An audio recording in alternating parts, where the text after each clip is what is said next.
In the heart of Buckinghamshire, RAF Halton is home to a piece of military history.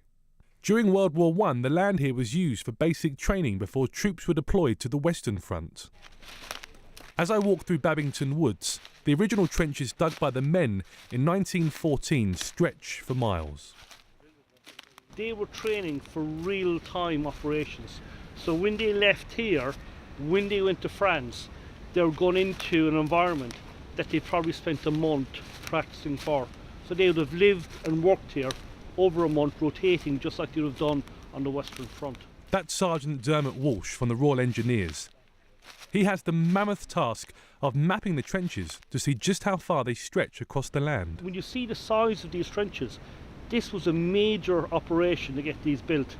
The guys who are surveying here at the moment, they're Royal Engineers. The people who built these trenches over 100 years ago would have been Royal Engineers. So this is part of our heritage. It's not just recording the trenches, but getting this connection between World War I and today. The way they will survey here is probably the way they surveyed 100 years ago. As we walk through the woodland, the scale of the trenches is overwhelming. Warrant Officer for RAF Halton is Gaz Edwards. He's studied the trenches for over 20 years. The lads are mapping them at the moment, and what we've managed to find out is these were the battle line trenches, and if you look to my left and to your right there, you've got farmers' fields. And what we believe is there was the German trench system out there.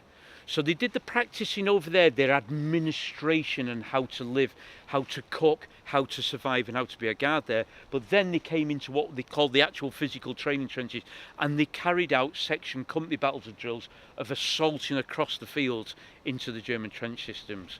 And this just goes on all the way that way. But as you can see, there is communications, the support trenches. At the front end of what was the wood now, but it wouldn't have been, there is the saps going out into no man's land, the machine gun position. So it's well thought out, and it's 100 years ago, but it's no different from what the British Armed Forces do today. Along with mapping the trenches, the Royal Engineers are trying to preserve them for future generations. James, you know better than me what you're doing. I'll hand you over to the Royal Engineers team. I'm with 170 Engineer Group. Had a few dramas with moving around and trying to get the detail of all the trenches. Quite challenging, but hopefully we'll get an output where we can see all the different contours and grades of the trenches in different depths, different areas of interest around the trenches. A big part of the project is understanding the conditions the men faced. As we walk back to base, the horrors of trench life hit home.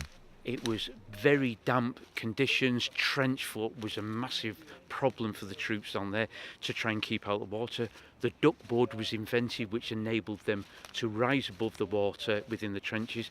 The trenches would collapse because of the mud and the type of earth they were in, and that's not on top of enemy fire and enemy artillery fire coming in.